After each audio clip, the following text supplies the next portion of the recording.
말씀은 신명기 18장 1절에서 22절입니다.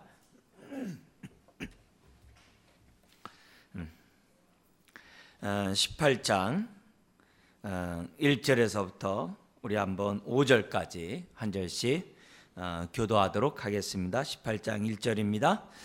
레이 사람 제사장과 레이의 온 지파는 이스라엘 중에 분깃도 없고 기업도 없을지니 그들은 여호와의 화제물과 그 기업을 먹을 것이라. 그들이 그들의 형제 중에서 기업을 가지지 않을 것은 여호와께서 그들의 기업이 되심이니 그들에게 말씀하심 같으니라. 제사장이 백성에게서 받을 몫은 이러하니 곧 그 드리는 제물의 소나 양이나 그 앞다리와 두 볼과 위라 이것을 제사장에게 줄 것이요 또 내가 처음 거둔 곡식과 포도주와 기름과 내가 처음 깎은 양털을 내가 그에게 줄 것이니 같이요. 이른데 하나님 여호와께서 내 모든 지파 중에서 그를 택하여 내시고 그와 그의 자손에게 항상 여호와의 이름으로 서서 섬기게 하셨음이니라. 아멘. 17장에서는 재판장과 왕을 세우라고 하는 하나님의 명령이 있었죠. 근데 특별히 이제 16장 17장이었죠. 이런 이 재판장과 이 왕의 역할은 율법에 따라 재판하고 통치해야만 하는 그런 직임을 받았다는 것을 우리가 살펴봤습니다. 그래서 그들의 재판을 통하여 왕의 통치를 통하여 하나님의 말씀을 백성들에게 보여줄 수 있는 그런 삶을 살 것을 명령했죠. 18장에 들어와서는 나머지 이제 두 직분 제사장과 선지자 직에 대한 교훈을 하고 있는데요. 오늘 이 18장과 18장을 통해서 그 당시 하나님이 이런 종교 지도자를 세움으로써 원하시는 그 뜻은 다른 게 아닙니다. 다른 데와 달리 여기 이제 신명기에 나와 있는 이 말씀을 보면 항상 율법을 준행하는 종교 지도자들이 되고 무엇보다도 거룩한 하나님 앞에 가증한 우상 숭배와 같은 이런 잘못된 이 신앙을 경계하고 그런 자들을 엄히 다스림으로 거룩한 백성을 이루어가는 그런 삶을 살도록 하기 위해서 특별히 이런 직분자를 세웠던 것을 우리는 살펴볼 수 있습니다. 자, 그런 가운데 오늘 이 18장은 이제 크게 세 부분으로 나눠집니다. 1절에서 8절까지는 제사장과 레위에 대한 규례고요. 그 다음에 9절에서부터 14절 가증스러운 우상 숭배를 제하라 이런 부분이고요. 그리고 15절에서부터 22절은 선지자 직에 대한 말씀이 있습니다. 특별히 신명기 18장은 신약에서 굉장히 유명해요. 왜냐하면 15절 때문에 그래요. 15절 한번 읽어볼까요? 내 하나님 여호와께서 너희 가운데 내 형제 중에서 너를 위하여 나와 같은 선지자 하나를 일으키시리니 너희는 그의 말을 들을지니라. 여기서 나와 같은 선지자 하나, 이게 이제 신약에서 예수님에게 적용을 해요. 그래서 이 18장 15절에 나와 있는 이 말씀은 신약에서도 아주 유명한 규절이고, 심지어 예수님이 세례를 받을 때 하늘에서 음성이 나죠. 이는 내 사랑하는 자, 내 기뻐하는 자라. 그러면서 너희는 그의 말을 들을지어다. 그 얘기가 지금 15절을 반영하고 있어요.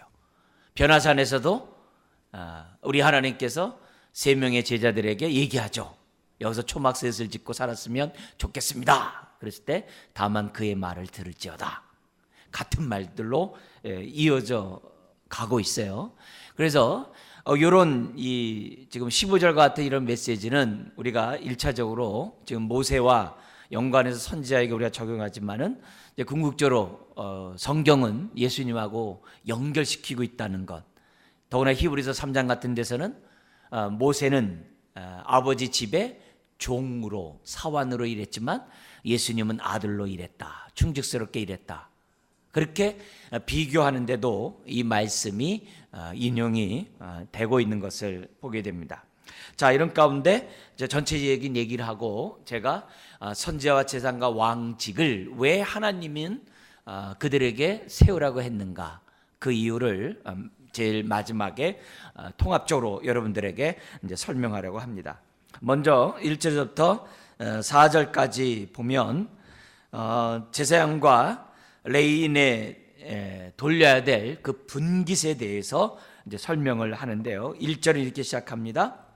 왜 그들이 백성으로부터 분깃을 받아야만 하는가? 왜 삶에 필요한 것들을 공급받아야 되는가? 그리고 어떤 것을 공급받아야 되는가? 이걸 알려주는데요. 1절에 이렇게 시작합니다. 레위 사람 제사장과 레위의 온 지파는 이스라엘 중에 분깃도 없고 기업도 없을지니 그들은 여호와의 화제물과 그 기업을 먹을 것이라. 이미 우리는 앞에서 레위인들에게 하나님이 땅을 기업으로 주지 않으신 것을 우리는 잘 알아요. 그리고 도피성 6개와 42개의 성읍에 그들이 흩어져서 48개죠. 그러니까 성읍에 흩어져서 그들이 기거하면서 그 성읍에 있는 사람들에게 율법의 교사로서의 그 역할을 감당해야 한다는 것을 우리는 이미 앞에서 배웠습니다. 자, 이제 그런 가운데 그들의 분깃이 뭐냐 이렇게 돼 있어요. 그들은 여호와의 화제물과 그 기업을 먹을지니 그랬어요. 화제물은 뭐냐면 불로 제사를 드린 제물을 말해요. 번제단 같은 건 다 태우지만 나머지 제사들은 일부분만 제물로 드렸잖아요.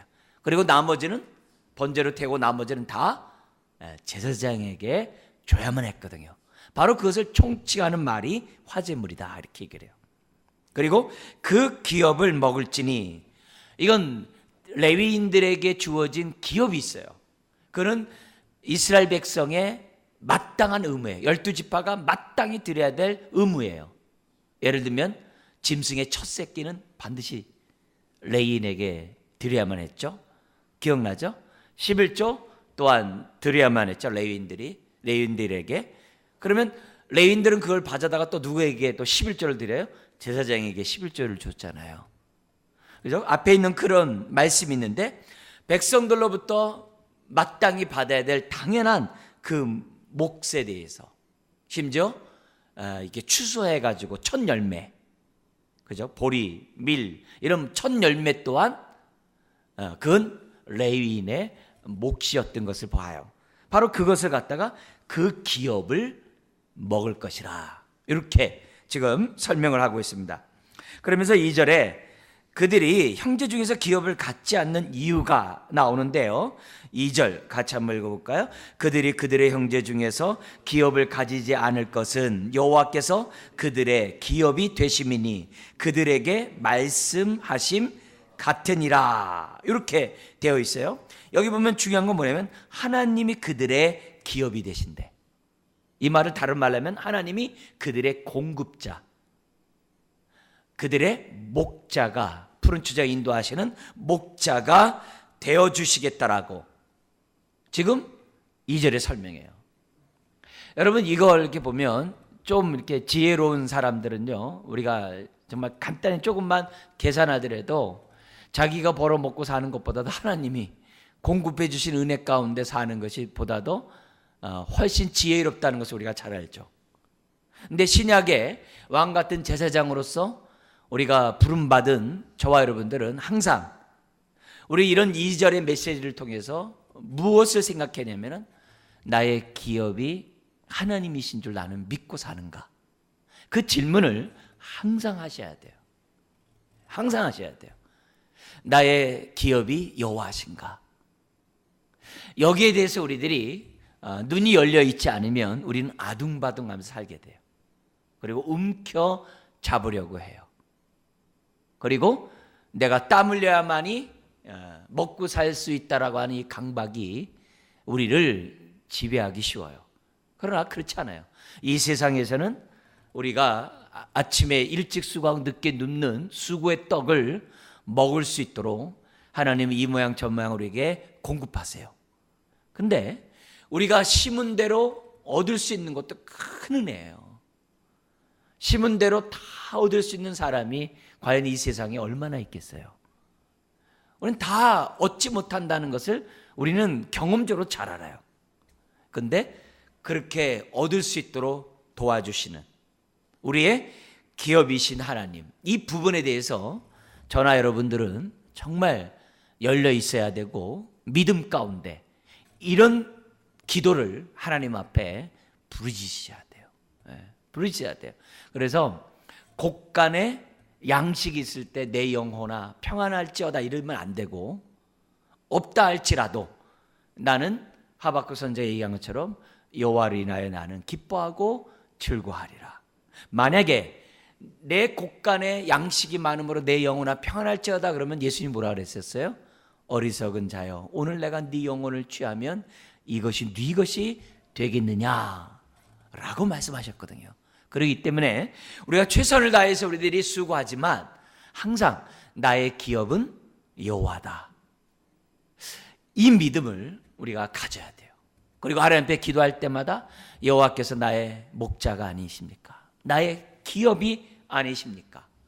나의 삶의 기업됨을 경험케 하여 주시옵소서. 더구나 에베소서에는 기업의 보증으로 뭘 주셨다고 그래요?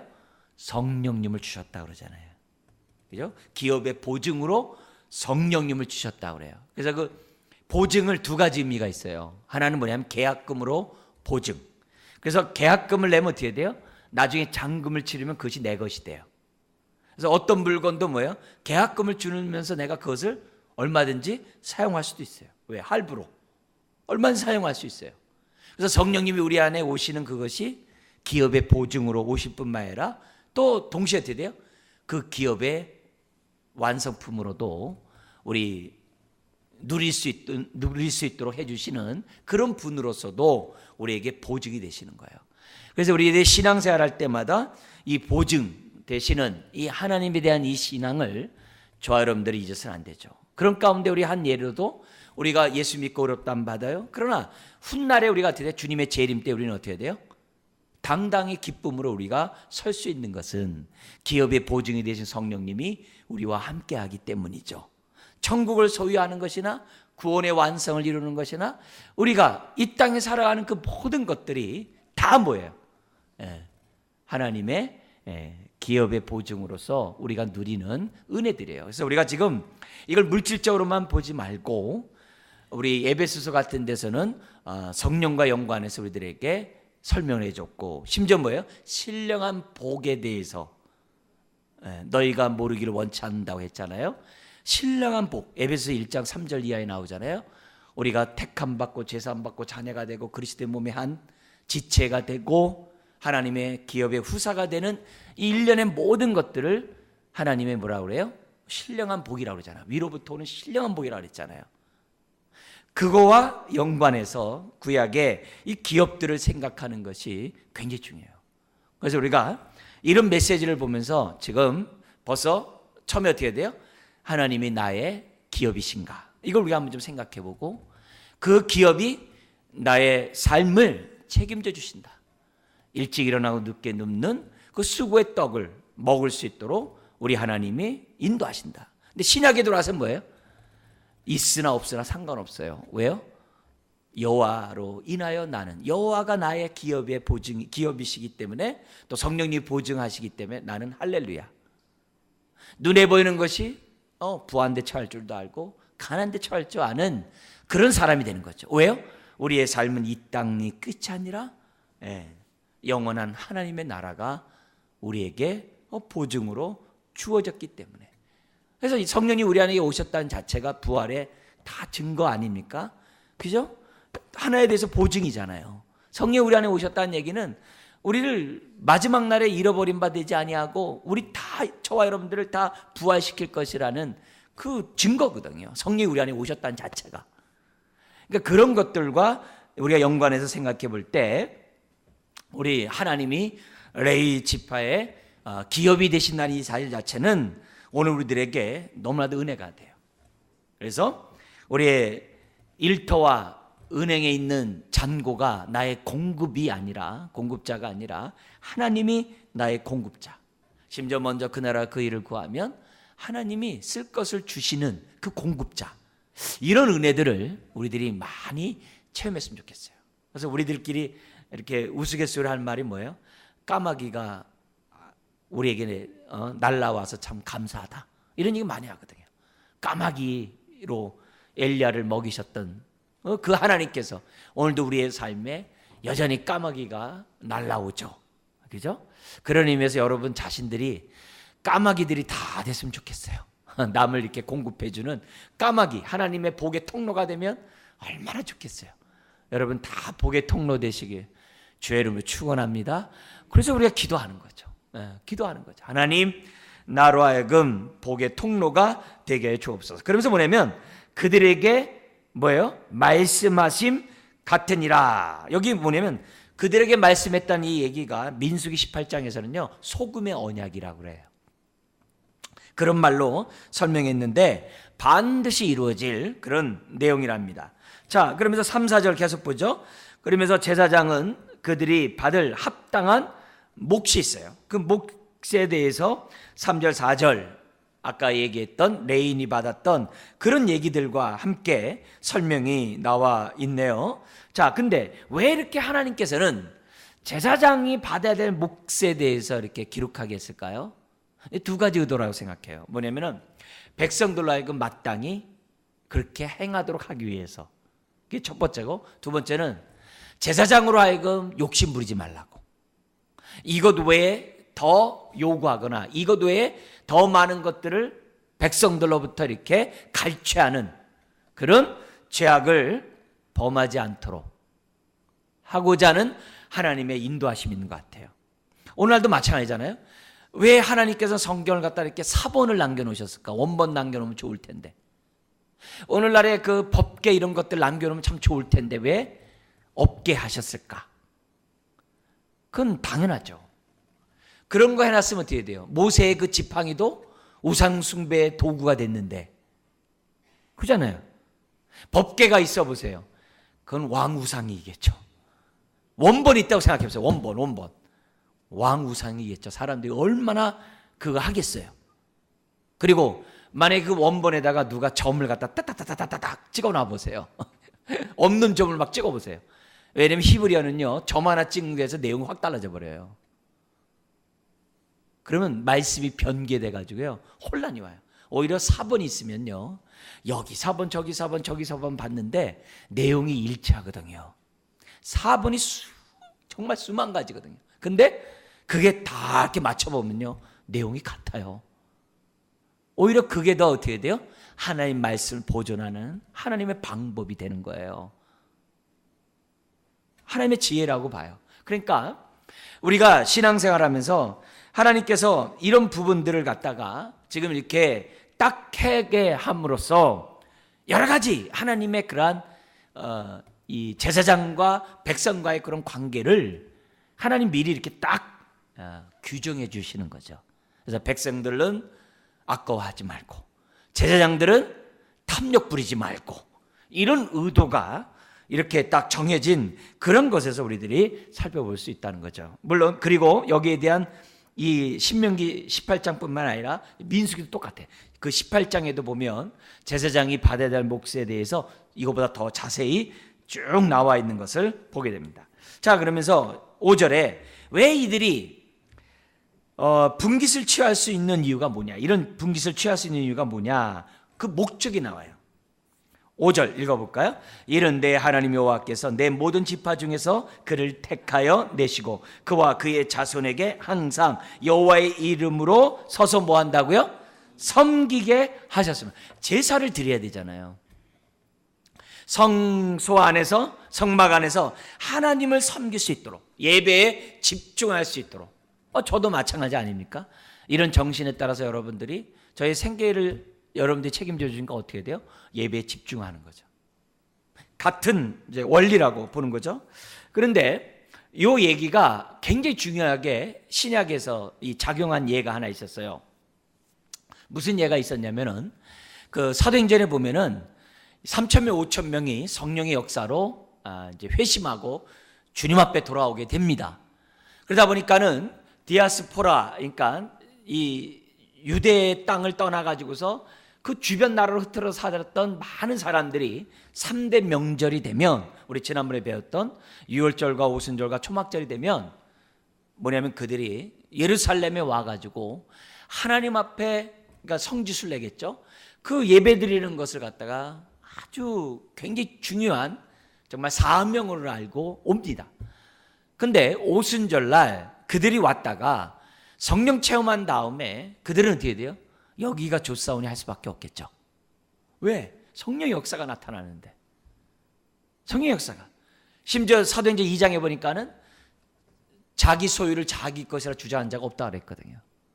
서로 물질 나눔이 나오고 서로 사람들이 돼요. 천국의 맛을 보는 그런 일이 벌어졌어요. 그러다가 조금 지나가다 보니까 어떤 일이 벌어지게 되냐면, 성령 충만하면 인정에 끌리지 않고 성령이 충만하면 성령의 그런 정말 뜻 가운데 모든 것을 행하던 사람들이 성령 충만이 어떻게 돼요? 소멸되면 어떤 일이 벌어져요? 인간적 생각이 나오거든요. 그러다가 어떤 일들이 벌어지게 되냐면 아나니아 삽비라 사건이 이제 벌어지게 돼요.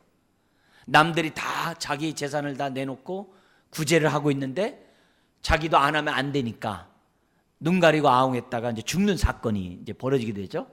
그러면서 또 어떤 사건이 벌어지냐면은 우리 과부들이 제대로 이 구제를 받지 못하는 불공평한 일이 벌어지게 되죠. 그래가지고 하나님께서는 헬라 히브리 본토 사람 말고 그 주변의 나라에 사는 그 유대 그리스도인들 가운데 집사를 선택해가지고 그 연약한 헬라파 유대 그리스도인 과부들과 어려운 사람들 돕도록 했죠. 자, 그때 이 사도들이 뭐라고 했느냐? 이 말씀의 근거로 해요. 뭐라냐면은 그런 구제 문제가 불공평한 일이 생겨나자 사도들이 뭐라 그러냐면은 우리는 말씀과 기도에 전무하리니 봉사를 할 사람을 너희 가운데 선택하라 그래요. 거기에서 사도들이 그 교회의 예루살렘의 그 큰 교회의 어려움을 해결하는 방법으로 어떤 일을 했느냐? 자신들의 본래의 사역에 집중하는 것으로, 그리고 사역을 나누는 것으로 그 위기를 극복해요. 위기를 극복합니다. 그렇기 때문에 이런 메시지를 볼 때 하나님을 항상 섬길 수 있는 그런 사람들이 자기 그 본연의 역할을 떠났을 때 많은 문제가 야기될 수 있다는 것을 우리들에게 가르쳐 주므로 오늘날도 교회도 마찬가지예요. 그래서 목회자가 말씀과 기도에 전무하는 그런 일에 집중하면 집중할수록 그 유익은 성도들에게 돌아가는 것이 현실이라는 것을 다시 한번 생각하게 됩니다. 5절은 왜 그들이 분깃을 취하는가? 예배하는데 집중하라.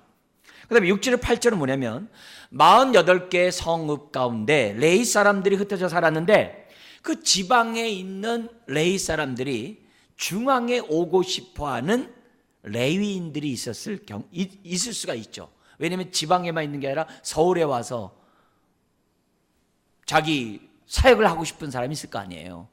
성전에서 정말 하나님을 섬기기를 원해가지고 제사장을 돕는데 자기 일생을 헌신하기 위해서 살고 싶은 레위인들은 많을 거 아니에요. 그리고 중앙의 성소는 아무래도 인원이 적잖아요. 그러니까 지방에서 레위 사람들이 순차적으로 와가지고 얼마든지 섬길 수가 있었거든요. 그러니까 이런 모습에서 우리들에게 이제 보여주는 것이 뭐냐면 레위 사람들이 이렇게 순환함으로 이렇게 교권주의라고 그러거든요. 막 이렇게 중앙에 집중되는 이런 부정적인 것도 막는 그런 효과가 있었던 것을 6절에서 8절에 우리가 이제 살펴보게 됩니다. 그래서 그런 사람이 있을 경우 하라 이게. 그리고 몫에 대해서는 어떻게 돼요? 균등하게 나누라는 거예요. 그래서 8절 같이 한번 읽어볼까요? 그 사람의 몫은 그들과 같을 것이요 그가 조상의 것을 판 것은 별도의 소유이니라 이렇게 돼 있어요.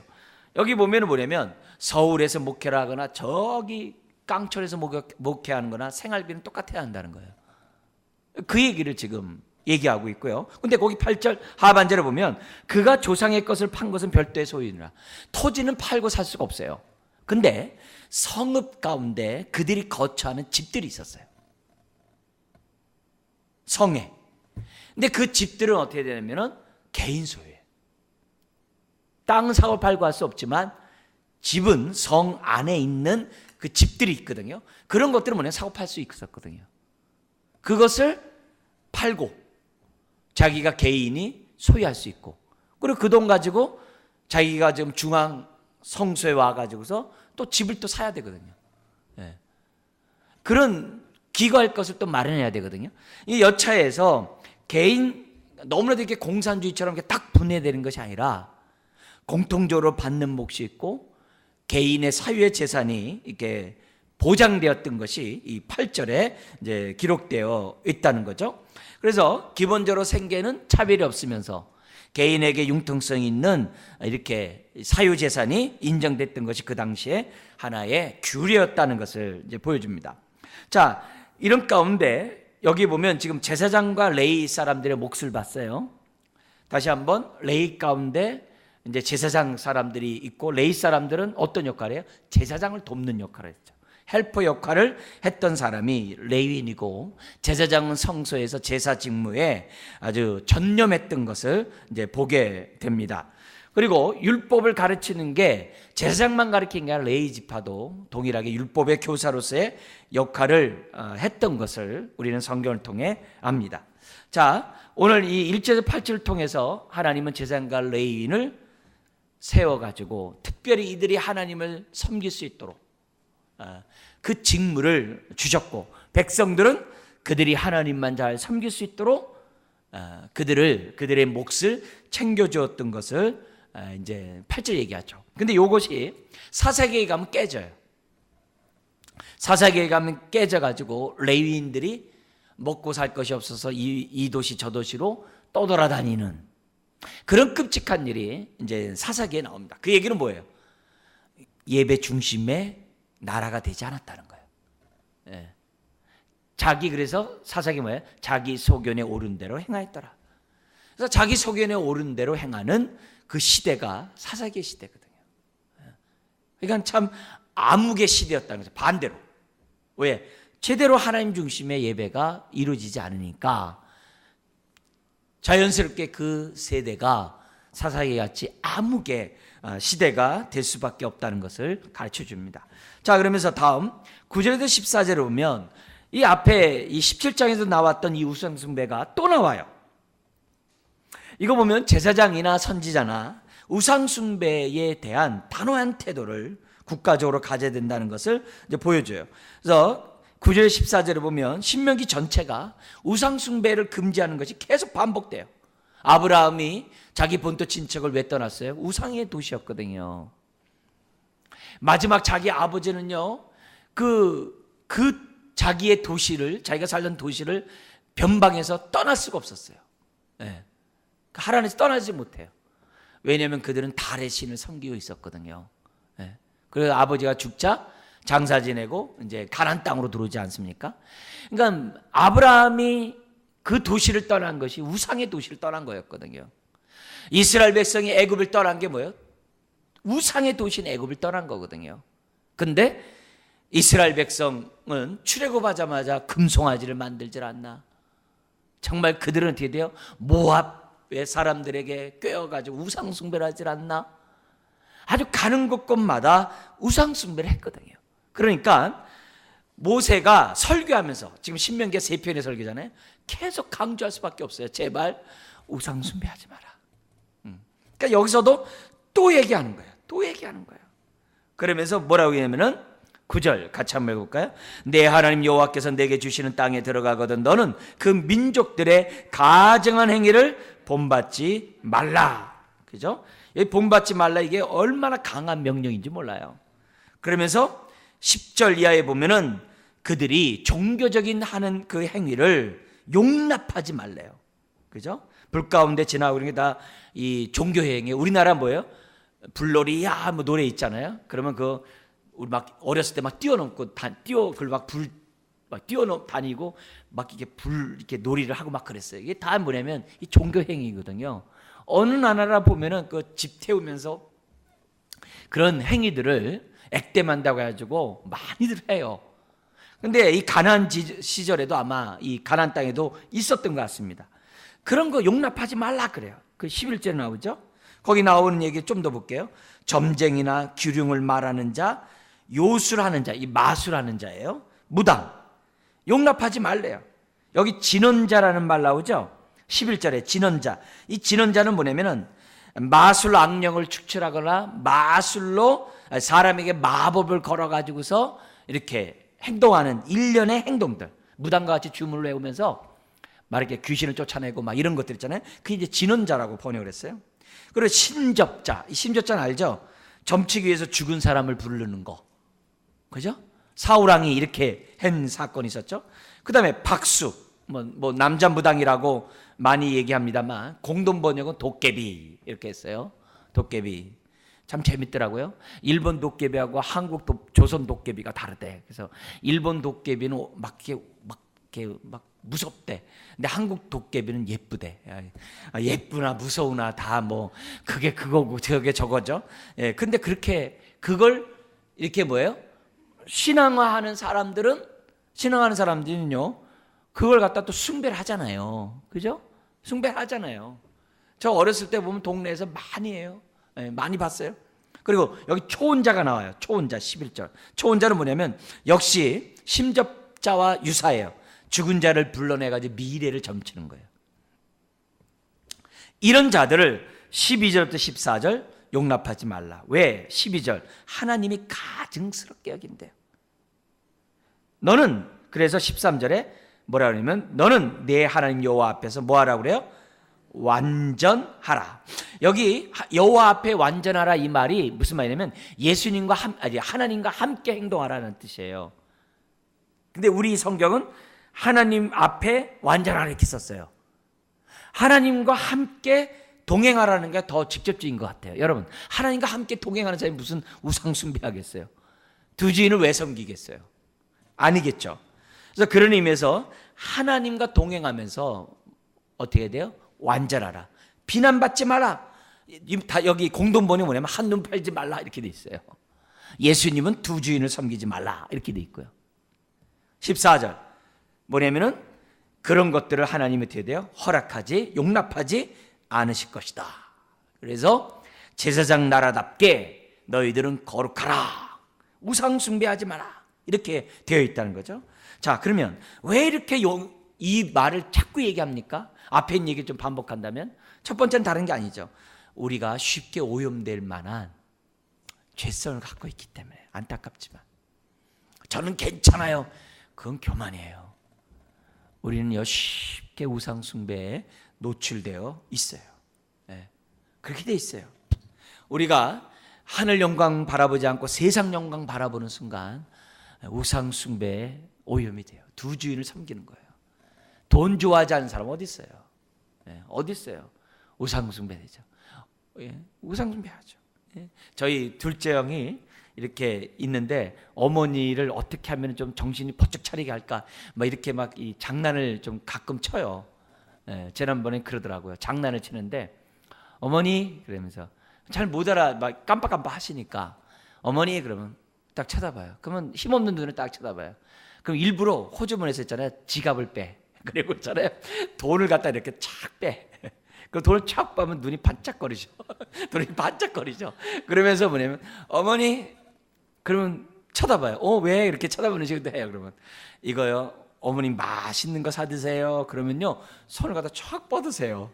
그러면 착 뻗으면 이제 돈을 갖다 이렇게 뭐냐면 이제 안 나오셔요. 딱 잡으세요. 탁 해요.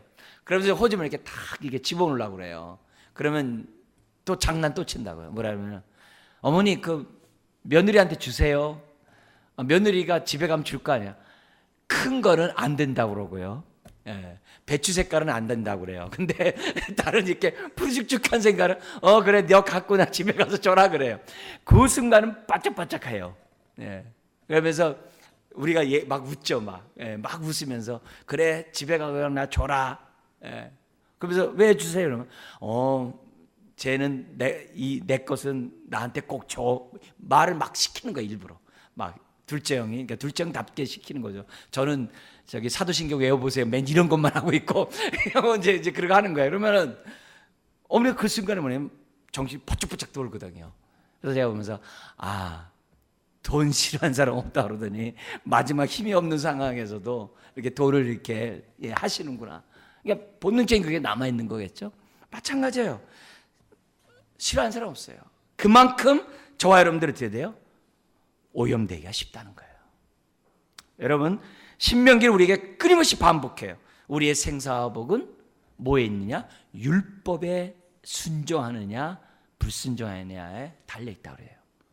오늘 여호와를 기업으로 삼는 인생은 하나님의 말씀에 순종할 때 하나님의 공급하시는 은혜가 있을 줄 믿습니다. 근데 참 안타깝게도 우리가 사는 사회는 우상 숭배가 만연된 사회예요. 그죠? 어디 가나 우상 숭배가 팽배해요. 오늘 다시 한번 이 시간을 통해서 하나님 이 가증스러운 것이 내 삶에서 정말 완전히 단절될 수 있도록 은혜를 더하여 주세요. 두 주인을 겸하여 섬기지 않도록 도와주세요. 자, 근데 사무엘 선지자가 사울 왕에게 한 무서운 말이 있어요. 이 우상 숭배에 연관해서 아말렉을 진멸하는데 살찐 아주 아름다운 짐승들은 진멸하지 않아요. 이게 무슨 소리냐? 그러니까는 하나님 앞에 제물을 드리려고 남겨놨다는 거죠. 그럴 때 사무엘 선지자가 뭐라 그래요? 제사보다 뭐가 낫다고요?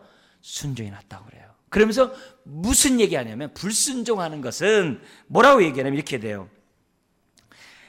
이 점치는 죄와 같고 불순종하는 것이 완고한 것은 사신 우상에게 절하는 죄와 같음이라. 하나님의 말씀에 순종하지 않는 그 완고한 마음은 우상 숭배, 우상에게 절하는 죄와 같다 그래요. 그런 의미에서 오늘 우리가 이 지금 우상 숭배와 이 불순종을 사무엘 선지자는 같이 봤거든요. 우리 앞에 16장, 17장에서 뭘 같이 봤어요? 제사를 드리는데 흠 있는 제물을 드리는 것은 흠 있는 그 짐승을 드리는 것은 뭐와 같다 그랬어요? 우상 숭배와 똑같다 그랬거든요. 그러니까 우리는 우상 숭배 그러면 꼭 이렇게 형상을 만들어 놓고 절해야만 우상 숭배로 생각하는데 아니에요. 그것 없이는 내 인생 끝났다고 생각하는 것은 다 우상이에요. 다 우상이에요. 그리고 우리가 하나님 앞에 불순종하는 것도 우상이에요. 우상 숭배예요. 그와 같은 죄예요. 여러분 이것들 우리들이 생각해 보면서 오늘 우리가 이 우상의 문제를 다뤘으면 좋겠어요. 그래서 우리는 내 자녀가 우상이 되지 않도록, 내 취미가, 내 건강이, 내 일련의 모든 것들이 우상이 되지 않도록 저나 여러분들은 조심해야 돼요. 그러면서 이런 모든 일에 책임을 지는 사람이 있는데 바로 이제 선지자죠. 이 선지자는 백성들에게 참된 율법을 가르침으로 그들을 어떻게 돼요? 거룩하게 보존해야 될 그런 사명이 있죠. 그래서 15절부터 22절에 선지자에 대한 얘기가 나옵니다. 아까 읽었던 15절에 보면 모세가 얘기합니다. 나와 같은 선지를 하나님이 일으키실 것이다. 그죠? 그래서 궁극적으로 이것은 메시아와 같은 그런 예언에 대한 이 모습으로 우리에게 가르쳐줘요. 성경에 보면요, 이 모세는요 제사장님의 선지자의 왕이었어요. 모세는 아브라함도 그랬어요. 아브라함도 제사장님의 선지자의 왕이었어요. 한 개인이 뭐냐면 한 집안에서 족장으로서 세 가지 직분을 했어요. 모세 역시 똑같이 했어요. 근데 지금 여기에서는 지금 뭘 강조하는 거예요? 자신을 선지자로 지금 설명하고 있어요. 있어요. 그래서 모세가 선지자라는 것에 대해서 의심하는 사람은 아무도 없어요. 그러나 동시에 또 뭐예요? 모세가 아론이 생겨나기 전에 뭐 했어요? 제사를 지냈잖아요. 심지어 모세가 뭐 했어요? 다 재판까지 다 했잖아요. 그래서 왕직을 갖다가 수행했던 사람이 또한 모세였던 것을 우리는 이제 보게 됩니다. 자, 여기 보면서 그러면서 뭐냐면은 선지자가 생겨나게 된 배경을 16절에서 20절에 설명을 해요. 아까 말씀드린 것처럼 아브라함도 모세도 선지자예요. 근데 아브라함 같은 선지자가 구약에 많이 생겨나요. 거기에 대한 그 배경을 설명하고 있습니다. 16절 우리 한번 읽어볼까요? 이것이 곧 내가 총회의 날에 호렙산에서 내 하나님 여호와께 구한 것이라. 곧 내가 말하기를 내가 다시는 내 하나님 여호와의 음성을 듣지 않게 하시고 다시는 이 큰 불을 보지 않게 하소서. 두렵건대 내가 죽을까 하나이다 하매. 왜냐하면 시내산에서 불꽃 가운데 임하셨는데 백성들이 두려워서 못 가는 거예요. 그래서 모세 당신 우리의 중보자가 되십시오 그 얘기예요. 그래서 이런 선지자가 나오게 된 이유는 뭐냐면은 너희들이 강청했다 이게요. 그래서 17절 그래서 하나님이 허락했다. 그리고 18절 이렇게 말했다. 뭐라면 선지자는 이래야 돼요. 뭐라면 18절 읽어볼까요? 내가 그들의 형제 중에서 너와 같은 선지자 하나를 그들을 위하여 일으키고 내 말을 그 입에 두리니 내가 그에게 명령하는 것을 그가 무리에게 다 말하리라. 이렇게 돼요. 여기서 보면은 선지자 하나를 뭐래요? 하면서 그에게 뭐예요? 두리니 이렇게 됐어요. 이 두리라는 말은 뭐냐면 지속적으로 계속 두겠다 이 단어예요. 그러니까 우리 성경 앞에 그 입에 계속 두리니 이게 더 정확한 번역이겠죠? 두리니 그러면서 뭐라 그래요? 내가 그에게 명령하는 것을 그가 무리에게 다 말해라 이렇게 했어요. 이 말은 뭐예요? 대언자라는 거예요.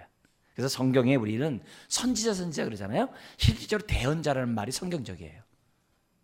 그래서 우리나라 처음 옛날에 일제시대 때 번역된 성경을 보면 대언자로 다 돼 있어요. 근데 어느 순간에 그게 이제 선제로 바뀌어서 우리가 지금 선지자 전제하고 있는데 실질적으로 대언자예요. 대언자. 여기서 뭐냐면 하나님이 그 입에 둔 것만 말하게 돼 있어요. 네. 내게 됐어요. 예수님도 마찬가지죠. 나는 스스로 말하지 아니하고 아버지께서 나에게 말하는 것을 말하노라. 그렇게 돼 있어요. 같은 얘기예요. 그런 얘기를 여기서 우리들에게 가르쳐 줍니다. 그러면서 19절 내 이름으로 전한 이 말을 듣지 않는 자는 벌 받을 거다. 이렇게 돼 있고 20절 그러면서 뭐라고 얘기하면 만일 어떤 선지자가 내가 전하라고 명령하지 아니한 말을 그 다음 말이 뭐예요? 제 마음대로 내 이름으로 전하든지 다른 신들의 이름으로 말하면 죽으리라. 이렇게 돼 있어요. 여기서 보면 참된 선지자와 거짓된 선지자의 구별이 나와요. 참된 선지자는 하나님이 말씀하실 때 비로소 말해요.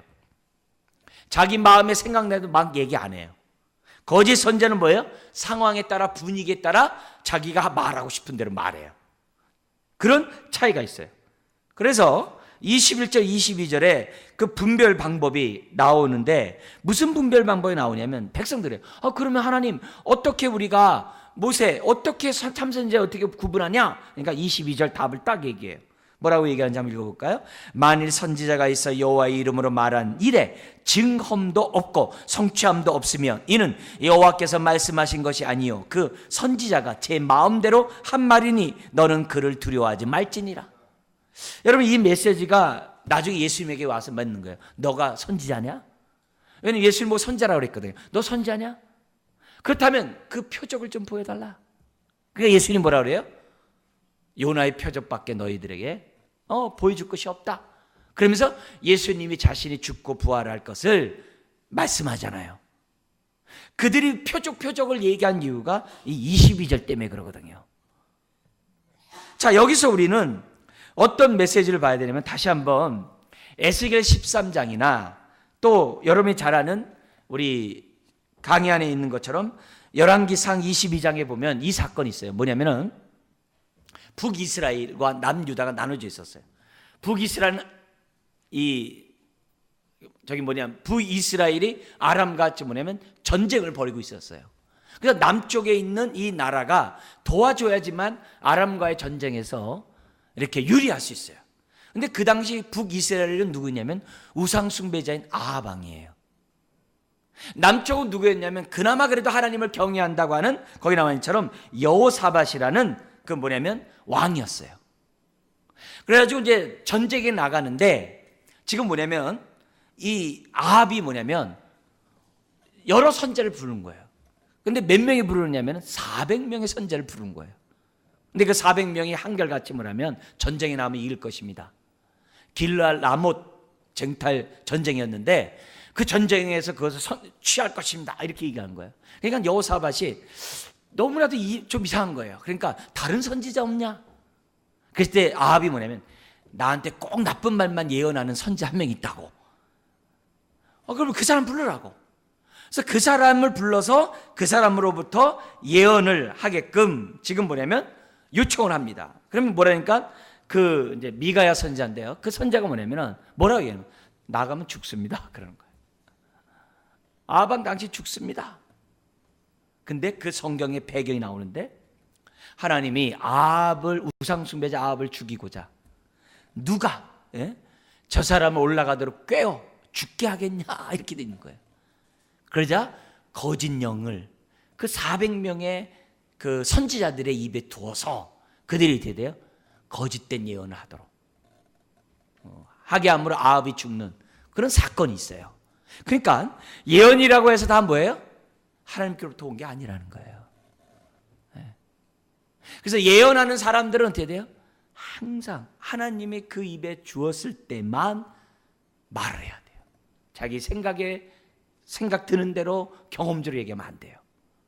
그런 원칙이 있는 거예요. 그래서 그런 의미에서 이 구약의 선지자들의 예언을 분석한 사람이 있어요.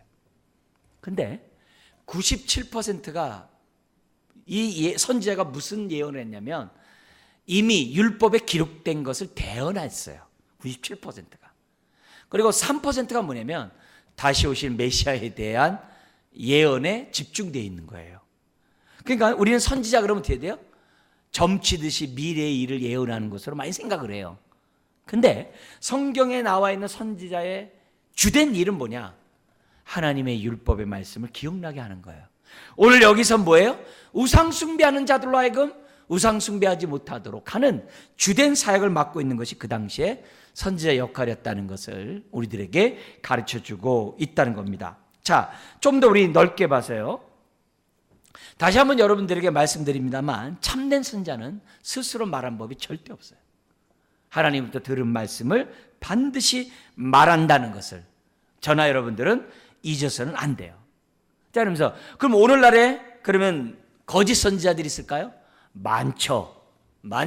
우리 지난주에 데살로니가 후서 2장에서도 거짓 교사들이 교회 안에 들어와서 혼미케 한다고 그랬어요. 바울도 디모데 전서에서 이런 얘기예요. 4장에서 지금도 미혹해 하는 영과 귀신의 가르침을 쫓는 자들이 있다 그래요. 그래서 그들이 뭐냐? 결혼하지 말라고 그러고 음식을 가려 먹으라고 말할 거다. 속지 말라. 감사함으로 먹으면 하나님이 창조한 것이 다 선하기 때문에 아멘이다. 근데 미혹해 하는 영과 귀신의 가르침을 갖고 있는 사람은 음식 가려 먹어야 된다고 율법처럼 레위기 11장의 음식법에 따라 그렇게 해야 한다고 그러고 또 뭐예요? 결혼하지 말라고 할 것이다. 그렇게 얘기를 해요. 심지어는 예수님이 그래요. 산상수훈에서 마태복음 7장에서 거짓 선지자들을 삼가라. 양의 옷을 입고 너에게 나오나 속은 노략질하는 일이다. 요한일서 4장에도 얘기했죠. 영들을 다 믿지 말라. 미혹의 영과 진리의 영이 있느니라. 지금도 끊임없이 말세 지말에 가면 갈수록 거짓 선지자들이 판을 치거든요. 그때 저와 여러분들 어떻게 돼요? 하나님의 말씀에 기초해서 분별해야 될 줄 믿습니다. 우리 옛날 우리 선배들이 주님은 수요일 날 비 오는 날 예배 시간에 오신대. 꼭 재림한다고 막 그래요. 우리 한참 고리고짝 선배들이 그런 얘기해요. 왜요? 쉬운 게 아니거든요. 그러나 우리가 이 자리에 나온 것이 공을 쌓으려고 한 것이 아니라 어두운 이 시대에 깨어있기 위해서 이 자리에 나온 줄 믿습니다. 그래서 여러분들이 이 시간을 통해서 하나님 말씀으로 잘 무장해서 마지막 때에 정말 진리의 영의 인도함 받는 사람이 되어야 될 줄 믿습니다.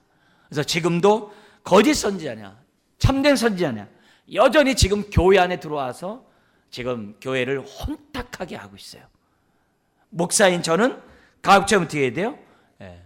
기록된 하나님의 말씀 외에 다른 것을 전하려고 하지 않아야 되고, 만약에 제 경험 얘기하고 막 제가 하고 싶은 얘기 해보세요. 제가 만담을 얼마나 늘어놓겠어요. 그러나 딱딱하지만, 젖은 아니고 밥이지만, 그래도 여러분들이 자꾸 먹다 보면 어떻게 돼요?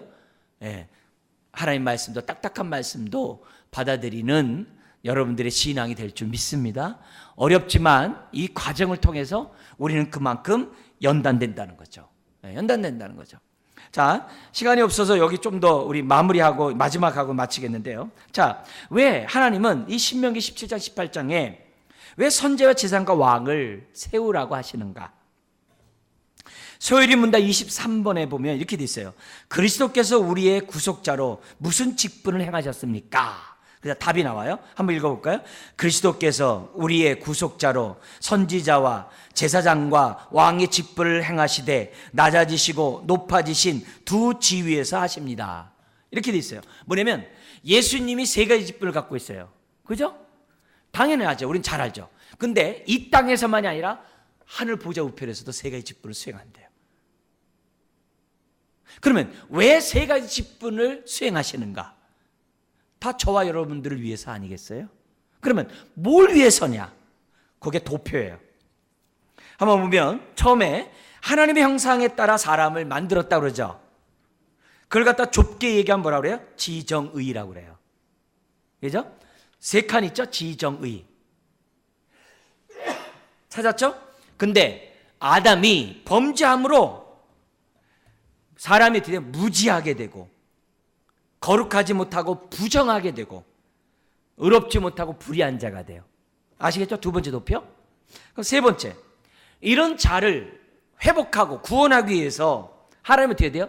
세 가지 직분을 세웠다는 거예요. 선지자는 어떤 직분이에요? 무지한 자를 지혜롭게. 아멘. 제사장은 어떤 역할이에요? 부정한 자를 거룩하게. 왕은 불의한 자를 의롭게. 이해됐죠? 그래서 구약에 하나님이 선지자와 제사장과 왕을 세웠다는 거예요. 그래서 총괄적으로. 그러면 예수님은 어떤 분이냐? 거기 뭐라고 됐어요? 선지자과 제사장과 왕직이라고 성경은 우리들에게 표현해요. 그래서 선지자로서 어떤 일을 해요? 하나님 말씀을 전하잖아요. 제사장으로 어떻게 해야 돼요? 자신이 십자가에서 죽으셨잖아요. 왕으로서 어떻게 해야 돼요? 공의의 심판을 행하시잖아요. 그 다음에 두 번째, 그 다음 보세요. 회개의 3요소, 지정의. 회개할 때요, 세 가지로 해야 돼요. 처음에 지적으로 어떻게 해야 돼요? 죄를 인식해야 돼요. 그러면 정적으로 어떻게 해야 돼요? 죄를 슬퍼해야죠. 그러면 의지적으로 어떻게 해야 돼요? 방향 전환, 유턴해야죠. 가던 죄악된 길을 계속 가면 안 되죠. 그래서 회개는 지정의로 해야 돼요. 그러면 다음에 믿음은 어떻게 해야 돼요? 똑같이 지정의로 해야 돼요. 그러면 지는 어떻게 해야 돼요? 진리를 인식하는 거예요. 아, 이게 진리구나. 그 다음에 정은 어떻게 해야 돼요? 그 진리에 대해서 할렐루야 아멘 해야 돼요. 찬동해야 돼요. 세 번째는 의에 대해서요, 주를 신뢰하고 내 인생을 맡겨야 돼요. 그게 믿음이에요. 순종이 없는 것은 믿음이 아니에요. 다음, 그러면 이 지정의를 계속 해나가야 되잖아요. 그래서 교회가 이 세 가지 직분을 수행해야 돼요. 그러면 교회가 선지자직으로서 뭘 해요? 교회가요? 말씀 선포해요. 제사장으로서 뭐예요? 성례식을 거행해요. 왕으로서 뭐예요? 권징을 하는 거예요. 그래서 당회가 있어요. 그래서 장로를 뽑는 거예요. 당회가 있는 거예요. 그럼 우리가 마지막, 하나님이 이 땅에서만이 아니라 지금 어디서 해요? 하늘 보좌 우편에서도 세 가지 직분을 수행해요. 그러면 선지자로서 어떤 일을 해요? 지금도 진리의 영을 아버지와 함께 보내세요. 아멘? 진리의 영을 보내시는 거예요. 그래야 깨닫게 될 거 아니에요. 두 번째, 선지자로서, 제사장으로서 어떤 일을 해요? 중보자를 위해서, 우리를 위해 어떻게 돼요? 기도하는 줄 믿습니다. 스데반이 죽을 때 예수님 어떤 모습이었어요? 보좌에 앉아 있었어요? 서 있었어요? 서 있었죠. 왜요? 중보자 역할을 해야 되니까. 그 다음에 왕으로서 어떤 일을 하고 있어요? 공의의 일을 하시는 거죠. 할렐루야. 마지막 주님이 재림하셔서 마지막 이런 모든 것들을 완성하시겠죠. 결국 오늘 우리가 신앙생활하면서 저와 여러분들이 가져야 될 것이 뭐예요? 신앙생활은 지정의로 해야 되는구나. 우리 주일학교 학습 목표가 뭐예요? 애들 하나님의 형상 회복이거든요. 다른 거 아니에요. 그게 구원의 큰 줄기이기 때문에 그런 거예요. 오늘 저와 여러분들이 신앙생활 하면서 우리가 어떻게 하느냐, 하나님의 형상을 회복하는데 아주 헌신해야 돼요. 애써야 돼요. 아무리 봉사하는데 하나님의 형상 없다? 꽝이에요. 은사 안에 있는데 성령의 열매 없다? 꽝이에요. 성령의 열매가 형상이잖아요. 하나님의 형상의 회복. 그래서 오늘 하나님께서 우리를 구원하기 위해서, 백성을 구원하기 위해서 세 가지 직분을 주셨듯이 지금 우리를 온전케 하기 위해서 지금도 하늘 보좌 우편에서 예수님이 세 가지 직분을 수행하는 줄 믿습니다. 그렇다면 우리는 어떻게 해야 돼요? 하나님의 형상 회복을 위해서 지정의로 몸부림치는 거죠. 여러분, 다음에 수요일날 예배 시간에 비 올 때 또 열심히 나오시기 바랍니다. 의지적으로 열심히 나와가지고 내 삶을 드리는 거예요. 그리고 또 내 삶이 불안하고 두렵고 힘들고 어려울 때 우린 또 어떻게 돼요? 의지적으로 내 삶을 신뢰하고 맡기고 뛰어드는 거예요. 하나님의 놀라운 은혜가 우리들의 삶에 나타나기 바랍니다. 기도하겠습니다. 하나님 아버지,